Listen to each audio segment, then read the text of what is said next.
right, so I want to review with you some things from Unit 4. So we've been learning about radical functions and rational functions, and we've learned how to graph and identify different characteristics, and we've also learned how to solve and do some other things with simplifying. So on page 37 of your packet is this review guide, and so I'm just going to kind of take you step by step to give you like a real quick overview of everything that we've talked about so far in this unit. So the first thing that I'm going to look at is graphing with rational functions. All right. And so on your test, you won't actually have to create the graph. You're just going to have to answer different questions about the characteristics of the graph.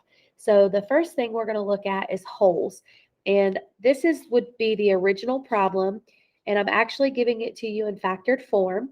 All right. So you'll have the original and you'll have it in factored form. So the first thing we're going to do is cancel anything out that will cancel out.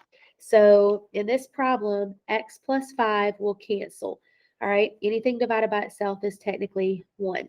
All right, so we're simplifying this by canceling that out, and we get 1 over x minus 3. So this is my simplified function. Now to find the whole, our yellow cheat sheet, all right, here's our little yellow cheat sheet. It tells us to set the canceled out portion equal to 0 and solve for x. And then we're going to substitute back into the simplified function to solve for y. And then if we were graphing, we would put an open circle on our graph for that whole. All right. So to find the whole, we'll put some work off to the side. The canceled out portion was x plus 5. So I'm going to set that equal to 0 and solve for x. So x is equal to negative 5. So that tells me that my whole is negative 5 something. All right, well, in order to find that y value, I take the x value and I substitute it back into my simplified function. All right, so let me zoom out a tiny bit. All right, so I'm going to substitute into my simplified function, and I would have 1 over negative 5 minus 3, which is negative 1/8. So my y value would be negative 1 over 8. And if you were graphing, it may help to convert that to a decimal, but not necessary here. All right, now the vertical asymptote comes from whatever is in the denominator. All right, so my yellow cheat sheet says to set the denominator equal to 0 and solve for x. All right, so then we're going to go ahead and do that. So this is my denominator. I'm using the simplified function to get that. All right, so x minus 3 equals 0, and I would solve for x by adding 3 to both sides. So the vertical asymptote will be x equals 3. The horizontal asymptote is all about if it's top heavy, bottom heavy, or equally heavy. So we need to figure out which one of these cases apply. So in our problem, we are actually bottom heavy, and we can look at the original or we can look at the factored form. But what we're looking for is the exponent. So this would be an understood 1, and this is a 2. And since 2 is bigger than 1, then that would be considered bottom heavy. All right, so if it's bottom heavy, the cheat sheet says the horizontal asymptote is y equals 0. So I'm going to put y equals 0 here. All right. Now for the y-intercept, we have a few ways that we can do that. We can utilize our calculator, or we can substitute 0 in for x. So I'm going to kind of show you both ways. All right. So a y-intercept is always 0 and a number. So in this case, we're going to substitute 0 in for x right here. So we would have 1 over 0 minus 3, which is negative 1/3. So that is my y-intercept. All right, but some of us struggle with the algebra a little bit, so I wanted to make sure we also knew how to utilize our calculator. All right, so in my calculator, we'll clear out my memory, and we'll go to my table, and I'm going to enter in my simplified function, which is 1 over x minus 3. I'm going to start at 0, that's fine. If I was graphing it, I might start at negative 10 or just wherever my graph started, because I would want to look for whole numbers that could be easily plotted. All right, so you'll notice that at 0,